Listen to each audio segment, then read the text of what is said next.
üzərinə baxıb öyrənmişəm, bu tarı düzəldim mən. Tarda başladım düzəltməyə, tarı qutarandan sonra daha da adamda həvəs yaranır. Başladım bir kamançanı düzəltdim. Musa Yaqubov deyir ki, uşaqlıqdan yaranan bu sevgi artıq 45 ildir davam edir. Bu müddət ərzində minlərlə simli musiqi alətləri hazırlayıb. Kamança, tar, saz, gitara, kanon hər bir alətə, üzərindəki işləmələrə usta həssaslıqla yanaşır. O, hətta musiqi alətlərinin hazırlanmasında yeniliklərə də imza atıb. Tısbağa qınından gördüyünüz kimi kamança düzəltmişəm mən. Böyle tısbağaya mən can vermişəm. Qoşaqolu kamançanı mən 2010-cu ildə düzəltmişəm mən o aləti. Məsələn, burada məqsəd budur ki, bir tərəfi zildir, bir tərəfi bəmdir. Üstün cəhəti budur ki, bu alətin burada kökü dəyişməyə ehtiyac yoxdur. Azərbaycanın qələbəsinə həsr edildiyim zəfər kisarası düzəltmişəm mən gördüyünüz kimi.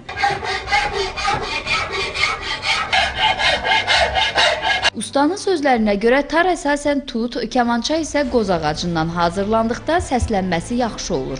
Tar ağ, sarı, kamança ilə saz isə yalnız ağ simlərlə toxunur.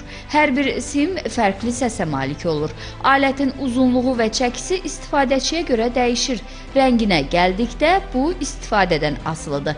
Yəni musiqi aləti nə qədər çox istifadə edilərsə, rəngi dəyişərək tündləşər.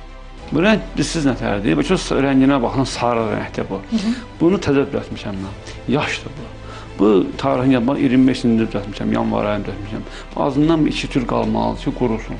Quruyandan sonra bax fikir verirsiniz, baxın. Bunu mən düzəltmişəm 2012-ci ildə düzəltmişəm, görürsünüz. Rəngi göstərir ki, bunun rəngi göstərir, bu tam quruyubdur bu. Neçə tanaq qalıb bu formada, tarda da quruyubdur bu. Musa Usta deyir ki, bu sahəyə maraq göstərən gənclər də az deyil. O, hazırda çalışdığı Bakı Musiqi Akademiyasında çox sayda tələbə yetişdirir. Aydan Əliyeva, Emin Tağıyev, Çinarə Vaqif, Telesəhər.